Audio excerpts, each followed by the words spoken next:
झारखंड की राजनीति इस वक्त किसी शांत नदी की तरह नहीं बल्कि उफान मारती लहरों की तरह दिख रही है। हर बयान, हर चिट्ठी, हर राजनीतिक संकेत किसी बड़े तूफान की आहट दे रहा है। एक तरफ गठबंधन की सरकार, दूसरी तरफ अंदरूनी असंतोष और बीच में वो सवाल लगातार गूंज रहा है, क्या झारखंड के सत्ता का खेल बदलने वाला है?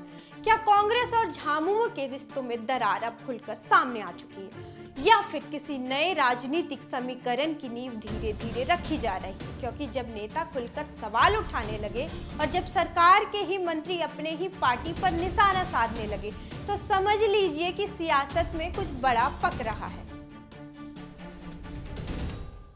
जोहार, नमस्कार, मैं मौसमी शर्मा और आप देख रहे हैं ग्लोबल मीडिया अपडेट्स। सबसे पहले बात करते हैं कांग्रेस की। झारखंड कांग्रेस में हाल ही के दिनों में लगातार अंदरूनी तनाव देखने को मिल रहा है। झारखंड की राजनीति में एक बार फिर हलचल तेज हो गई है। कारण है कांग्रेस के अंदर बढ़ता विवाद और वित्त मंत्री राधाकृष्ण किशोर के लगातार उठा रहे सवाल।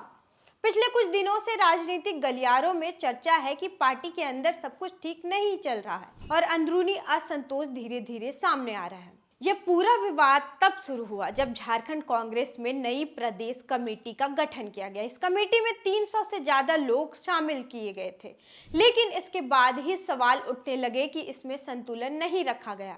इसी मुद्दे को लेकर वित्त मंत्री राधाकृष्ण किशोर ने पार्टी नेतृत्व को पत्र लिखा और अपनी नाराजगी जाहिर की।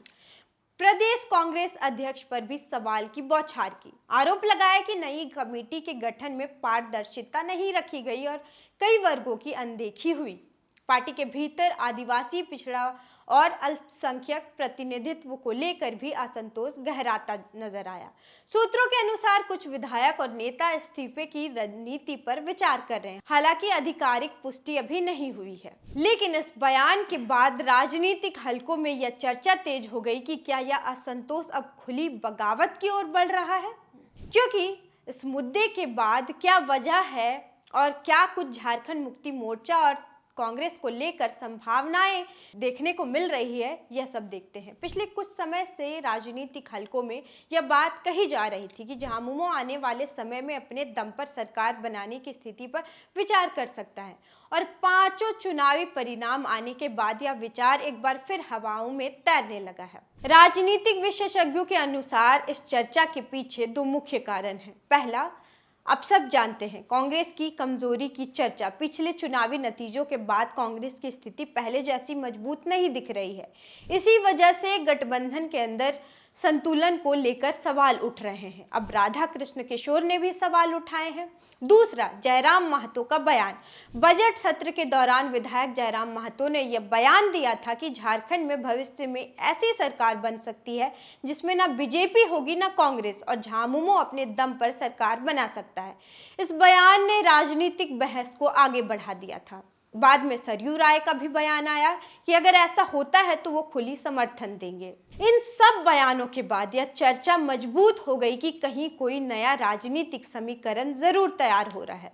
कुल मिलाकर झारखंड की राजनीति इस समय अहम मोड़ पर खड़ी है। कांग्रेस के अंदर उठते सवाल, राधाकृष्ण किशोर की नाराजगी, जयराम महतो और सरयू राय के बयान और झामुमो की संभावित स्वतंत्र राजनीतिक रणनीति, इन सब को मिलाकर राज्य की राजनीति को फिर से चर्चा का केंद्र बना दिया है। अब देखना होगा कि यह सिर्फ राजनीतिक बयानबाजी है या आने वाले समय में किसी बड़े बदलाव की शुरुआत हो रही है।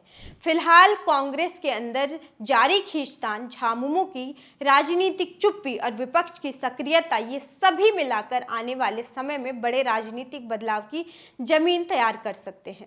लेकिन असली सवाल अब भी यही है, क्या यह सिर्फ अंदरूनी नाराजगी है या फिर वाकई किसी बड़े राजनीतिक बदलाव की शुरुआत? झारखंड की सियासत आने वाले दिनों में और भी दिलचस्प हो सकता है और इसी के साथ झारखंड की इस बदलती राजनीतिक तस्वीर पर नजर बनाए रखिए, क्योंकि हर दिन यहाँ एक नया राजनीतिक संकेत लेकर आता है। तब तक मेरे साथ बने रहिए ग्लोबल मीडिया अपडेट्स पर, और अगर आपका कोई सवाल है इस मुद्दे को लेकर के तो कमेंट करिए और लाइक, शेयर, सब्सक्राइब करना ना भूलिए। धन्यवाद।